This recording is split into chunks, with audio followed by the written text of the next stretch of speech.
Okay, we are live. Welcome to the November 19th edition of the Jitsi Community Call. The majority of the team is actually overseas at the moment or transitioning to overseas, so we probably won't get a ton of updates from them, but we'll at least get the folks that showed up.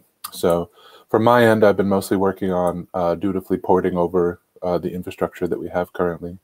So no updates there exactly, but we're making progress. Why don't we go to Boris? Boris, do you have anything you want to add? Not much.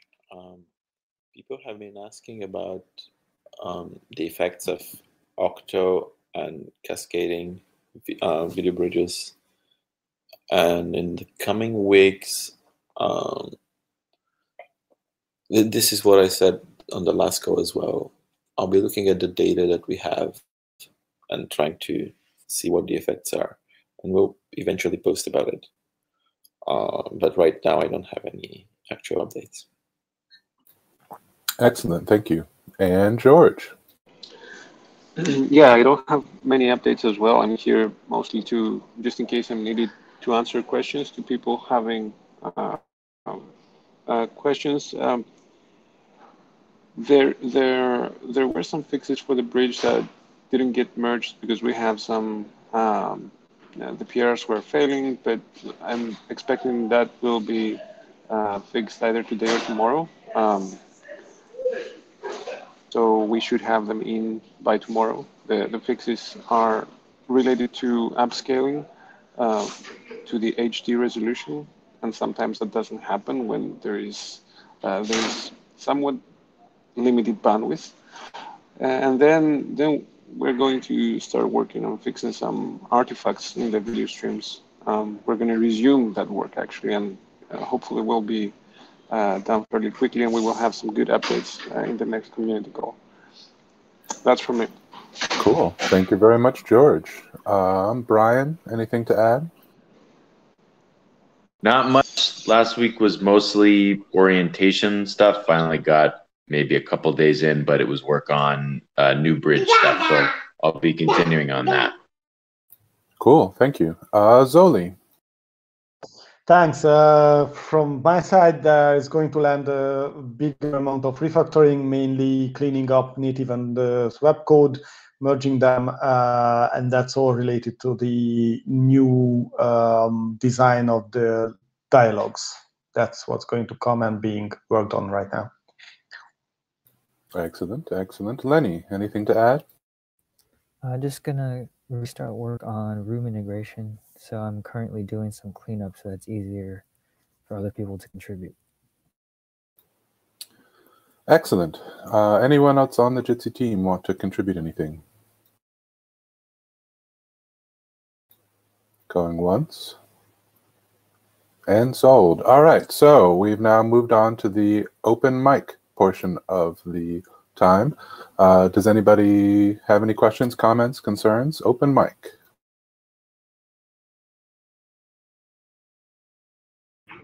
I have one quick question.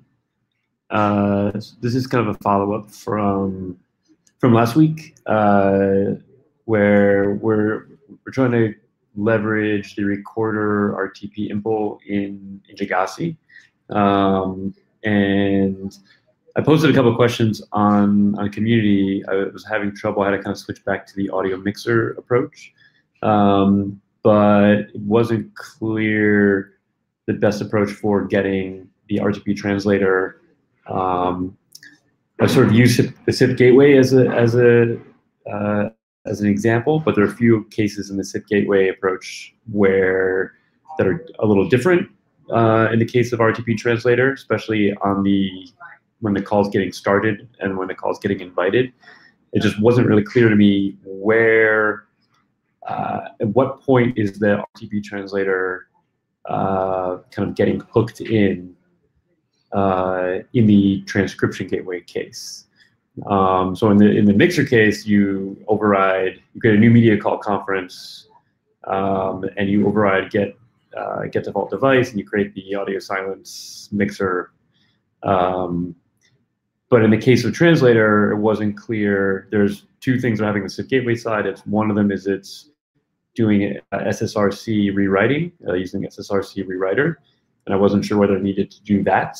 And number one, number two, I wasn't sure which call to use. In the sense of like, if I do rewriting, do I do it on the incoming call or the other call? So I assume there's sort of two calls in that equation there. I can answer part of this, I think. So right now, the transcription case does not work with a translator. It always creates a mixer. Yeah. However, we had some discussions about sending Opus audio in Opus format to Google instead of decoding and sending raw PCM. And last time I talked with Nick, he had finished his other task and he was thinking about switching to this one. So in the future, that might change. In the future, we might have transcription using the translator mode instead of mixer. Right, but it should be. I was sort of just trying to extend it by creating an RTP trend, basically doing something similar to what the SIP gateway was doing. I mean, is there anything, because it should still be possible, right? Just to invoke, because they're not that fundamentally different. It doesn't seem. The SIP and the transcription. I get why the transcription is not using translation is RTP translator. It's because sort of the way it's set up. But is it not possible to just create an RTP translator in the new media call conference? Or what is the approach that Nick's using for getting Opus audio as opposed to the PCM? That work hasn't started, so we don't know what the approach is going to be like. I'm assuming just hook up in a way similar to RTP recorder info or recorder RTP info, which is just going to get the buckets before they hit FMJ in the transform chain.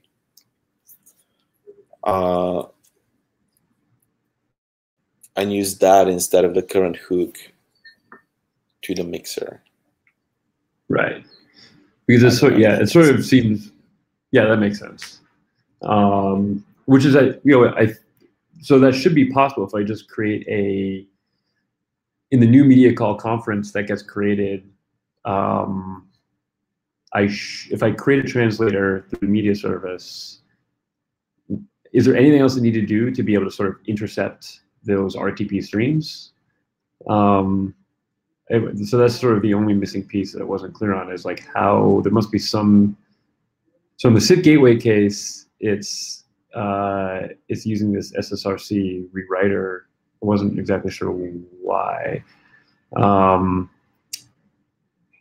but yeah, if I just create an RTP translator in that media call conference, should that be sufficient to kind of insert at an earlier step to get the incoming RTP streams?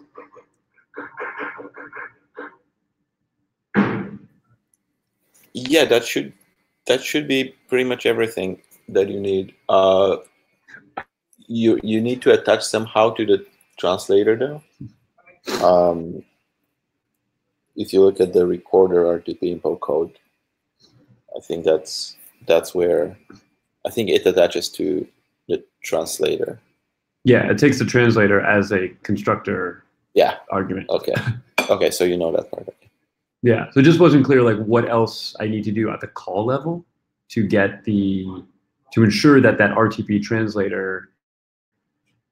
So is it enough to just create an RTP translator and override that at the get default device? So right now where the transcriber gateway session is, it's creating an audio mixer using sort of the audio silence stream and overriding get default device.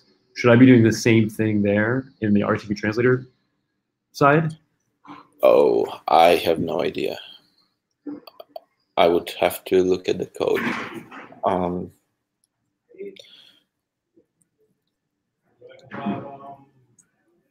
Yeah, if you send an email, I can try and take a look. Or perhaps you've sent already. I'm very much behind on my email right now. Where should I email? I posted something to the community, but I haven't heard back. Right. That's what I mean. Oh, that's what you mean. Okay. I'll try to take a look. Okay. Yeah, that'd be really helpful. I sort of rolled it back to the mixer case, but it would just be a lot more efficient if we could just go straight RTP. And I think it would also be more consistent between. That way, you can invoke the RTP translator for both SIP gateway or for transcriber gateway. Anyway, I was using. I think it was your recommendation last call, overriding in the RTP translator. I'm sorry, in the recorder RTP info, overriding or leveraging the audio silence effect to get the audio like the regular audio to pass into the transcriber also, so that you can have the best kind of, it'll be backwards compatible, so to speak.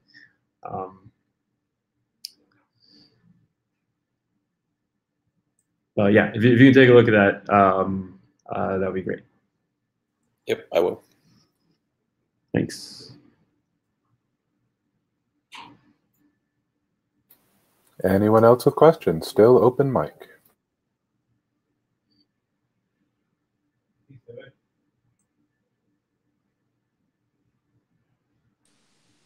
Hey, this is YKit. I have a question about when you guys will support Safari video.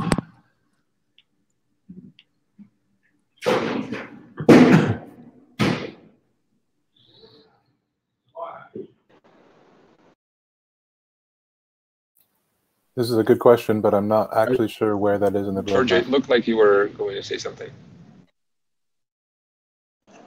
Yeah, but nothing concrete. I was about to say what Aaron started saying. We would love to have that, but we don't have any concrete plans to. It's not enough. So YKit, when you're asking, what do you specifically mean? Do you want H.264 or? Yeah, exactly. Because you know that Safari has added VP8 support. That should be. Would that be an acceptable answer? Yeah, I was just wondering when the H.264 would happen. If you guys have any insights. So the insights are, I guess, on. If it's an insights question, it's more about when Safari's VP8 support is going to become mainstream, which I think should be in the following months. Okay. And then there would be very little on our side to do other than just stop disabling it. I guess that's a very likely path. We don't currently. H.264, I think, already works through the bridge. It's just that simulcast doesn't, maybe. George, what's the situation with H.264 in the bridge?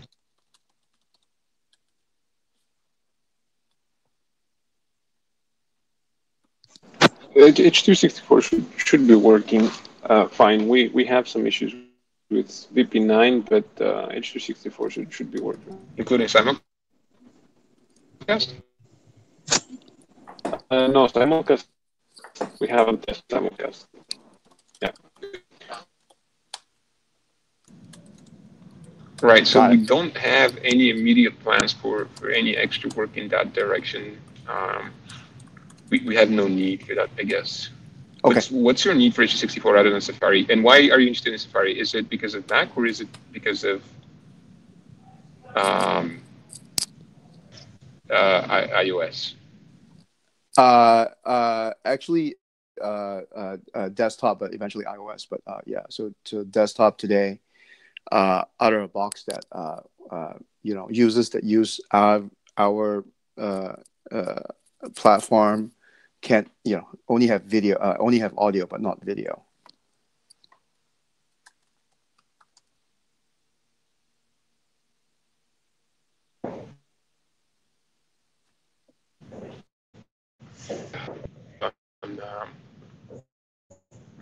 Wouldn't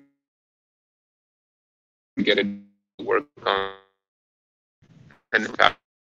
but it's just if you guys can look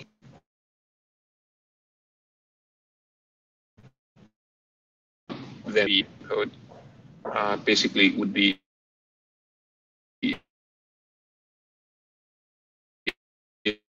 if there's any report with H64 and stuff.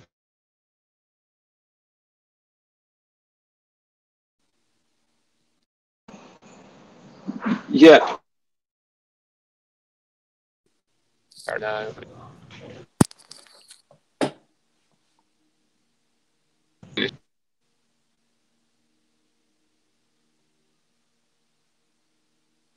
So why are you not saying this? Yeah, I was about to say that there are some peculiarities in the client as far as I remember.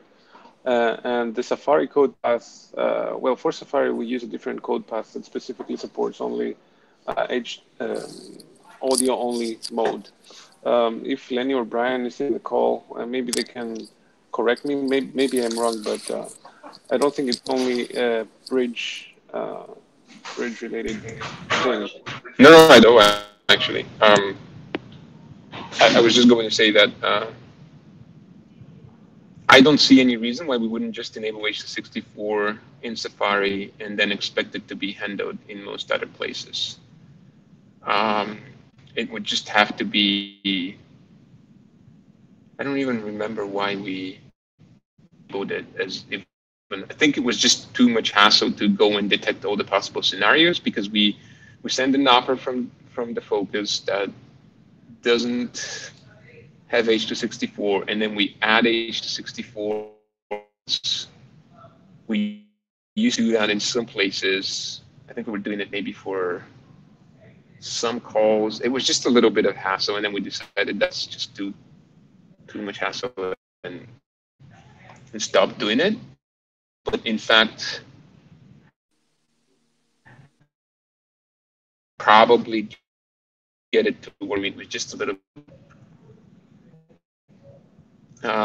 So who was looking into that last? And I'm sorry, I'm not able to be more helpful. Maybe try to play with it, and then there are more people on this call. We can try to have another discussion, or you can send a meeting to, you can send a note to community and see if someone is able to jump and help you there. Yep. Okay. Thanks.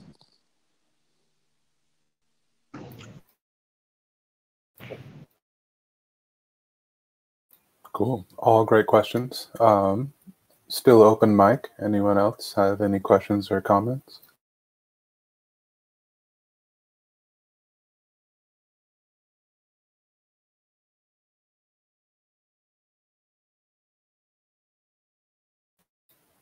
All right, open mic going once. Going twice.